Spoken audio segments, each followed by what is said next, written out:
Hi friends. Hmm. So far, I released some raw material kind of thing, means sample kind of videos, two or three. So I mean to say that how you can understand my lecture. I want to analyze how you are going to understand my lecture. So that's why I released some two sample kind of things. I got a little best response. So now onwards, we go into a systematic manner.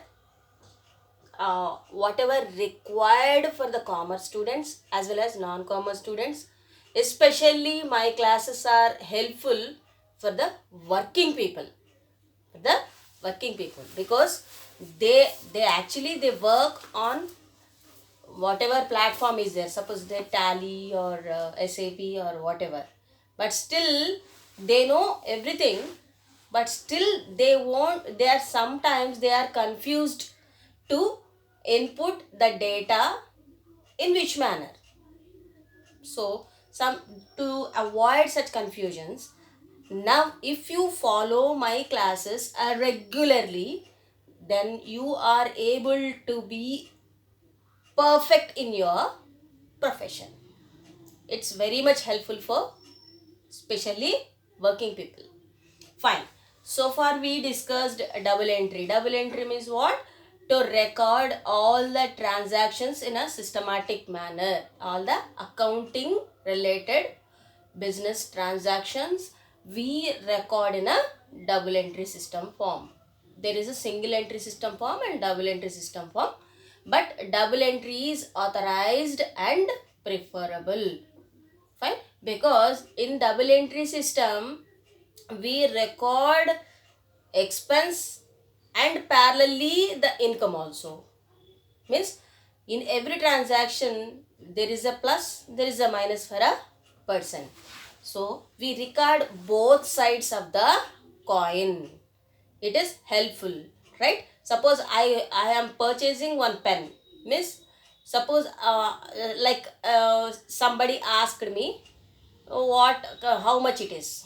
Simply I am telling like it is 50 rupees sir, but I am telling one side of the transactions, mean one side of the expenditure part only I am telling. Instead of that I am getting the pen also, means I need to record my minus, that is 50 rupees expenditure, as well as parallelly the plus means I am getting this pen. So 50 rupees worth of pen equal to 50 rupees worth of tangible asset, that is pen is an asset, right? So in this way we have to record plus and minus, that we discussed in the earlier class. Fine, but okay, we record, everybody used to say, many videos I have seen, like everybody used to follow the system like double entry system, in that there are three principles to record all the transactions: personal, real and nominal. Okay, fine, okay, they'll go.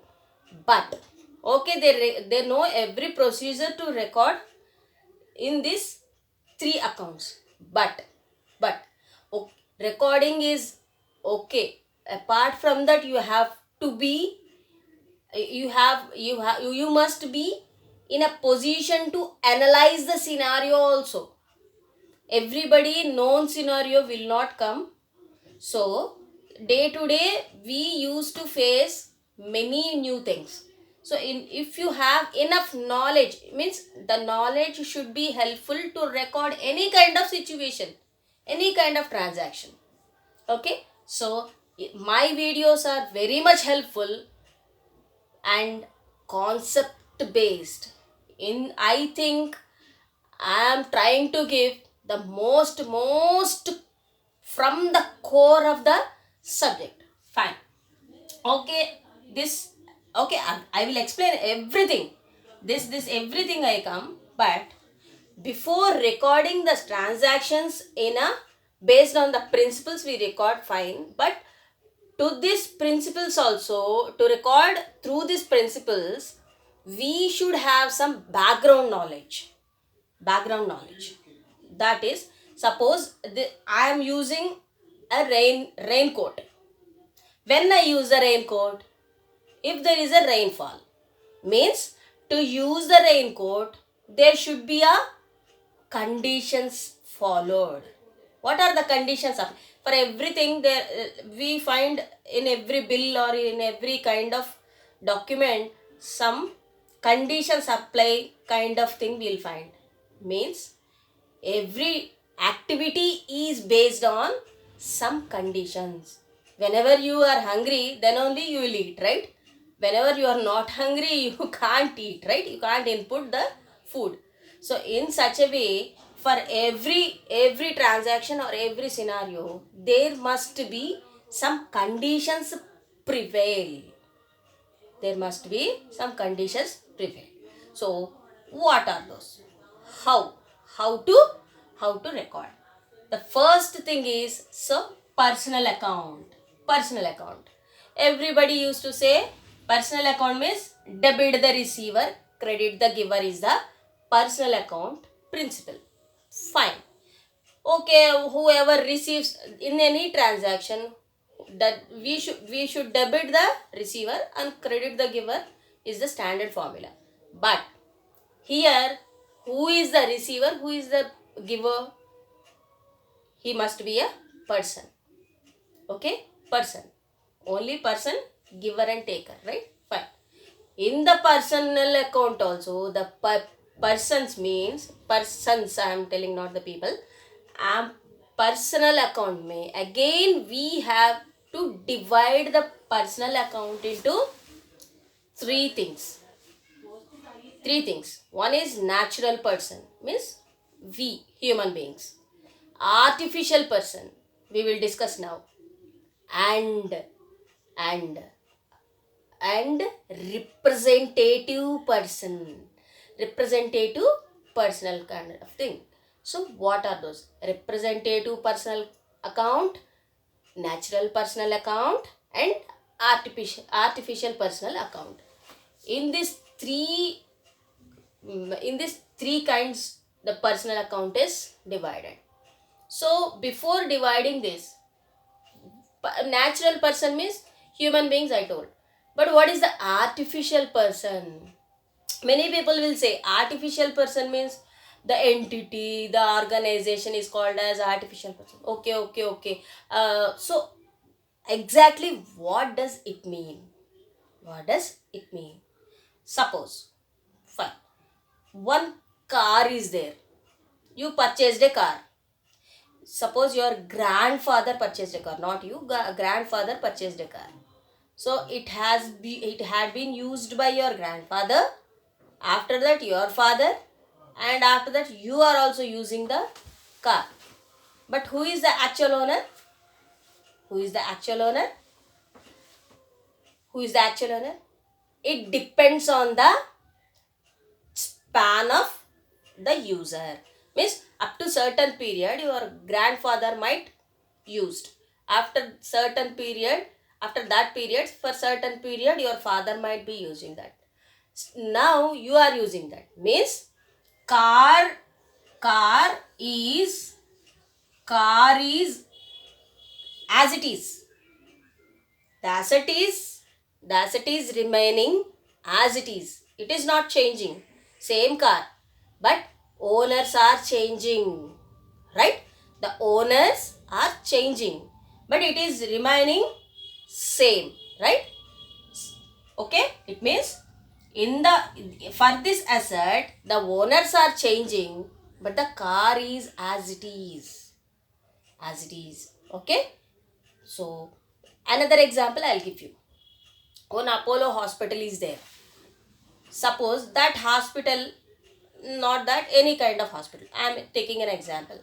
Apollo hospital is there, and that hospital might be started with a single person or with a single doctor.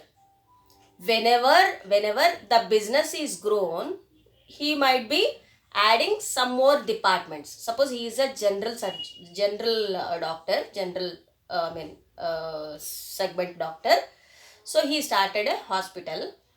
Whenever, means his treatment is good and he is gaining a goodwill in the public, so public generally comes with another kind of illness also, which the general doctor may not be treated, may not treat. So in that case, what he do? Slowly, if the cardiac patients are turning in, then he may start a cardiac department also and appointing a partner in that. Slowly, neuro like that.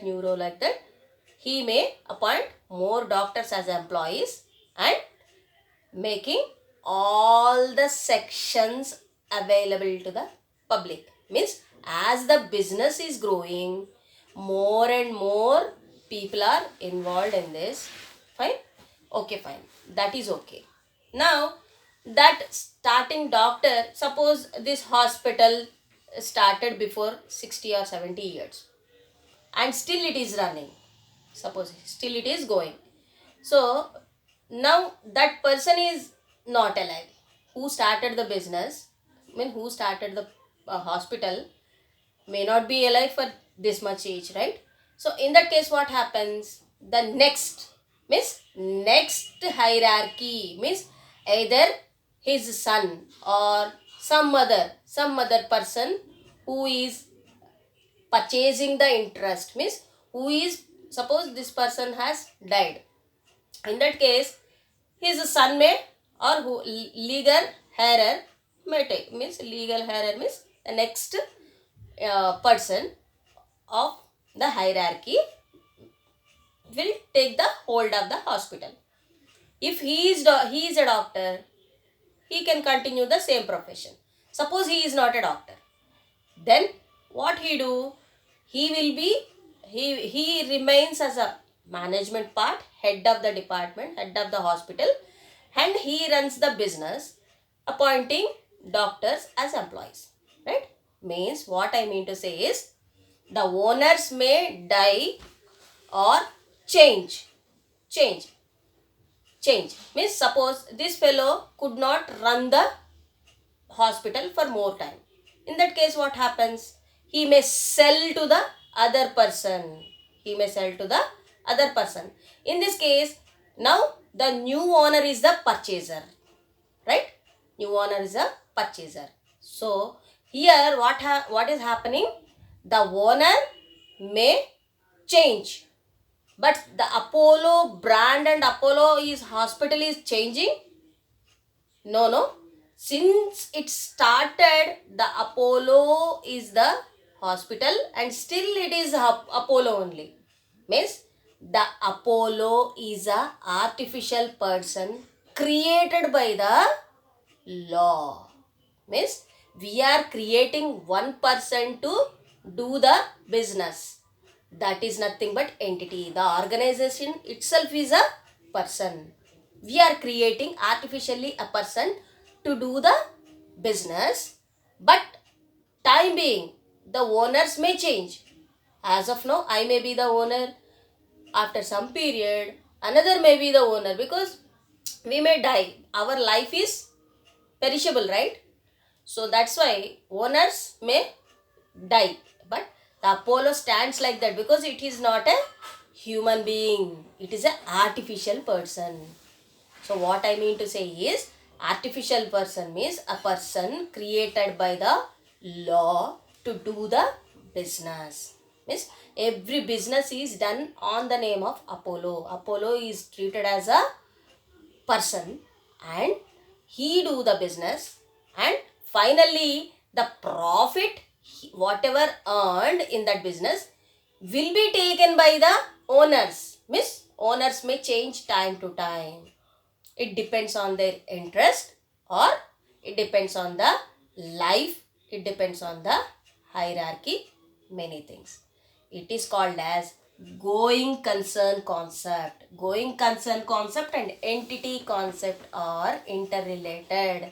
Means there are to write any accounting transaction, though we follow these principles, we have to keep some assumptions and concepts and conventions in mind while writing the accounts.